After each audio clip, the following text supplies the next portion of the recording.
ఆంధ్రప్రదేశ్ మాజీ మంత్రి వైఎస్ వివేకానంద రెడ్డి హత్య కేసులో మరో కీలక పరిణామం చోటు చేసుకుంది. ఈ కేసులో central bureau of investigation CBI తదుపరి దర్యాప్తు పరిధిని కేవలం 2 వ్యక్తులకు మాత్రమే పరిమితం చేస్తూ హైదరాబాద్ సిబిఐ ప్రత్యేక కోర్టు ఇచ్చిన ఉత్తర్వులను సవాల్ చేస్తూ వివేకా కుమార్తె డాక్టర్ నర్రెడ్డి సునీతారెడ్డి సుప్రీంకోర్టులో కొత్తగా పిటిషన్ దాఖలు చేశారు. ట్రయల్ కోర్టు నిర్ణయం తాము లేవనెత్తిన అంశాలకు సుప్రీంకోర్టు గతంలో జారీ చేసిన మార్గదర్శకాలకు విరుద్ధంగా ఉందని సునీత తన పిటిషన్లో పేర్కొన్నారు. ఈ కేసులో తదుపరి దర్యాప్తు అవసరంపై 3 నెలలుగా నిర్ణయం తీసుకోవాలని గతంలో సుప్రీంకోర్టు ట్రయల్ కోర్టును ఆదేశించిన విషయం తెలిసిందే. ఆ ఆదేశాల మేరకు విచారణ జరిపిన సిబిఐ కోర్టు 2 వ్యక్తులకు సంబంధించిన అంశాలపై మాత్రమే దర్యాప్తును పరిమితం చేస్తూ ఉత్తర్వులు జారీ చేసింది. ఈ పాక్షిక ఉత్తర్వులనే సునీతారెడ్డి తాజాగా సర్వోన్నత న్యాయస్థానంలో సవాల్ చేశారు.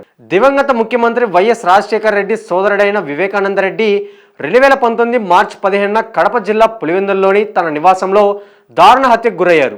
ఆంధ్రప్రదేశ్లో దర్యాప్తు విచారణ నిష్పక్షపాతంగా జరగడం లేదని ఆందోళన వ్యక్తమవడంతో ఈ కేసు విచారణ సుప్రీంకోర్టు హైదరాబాద్లోని సిబిఐ ప్రత్యేక కోర్టుకు బదిలీ చేసింది.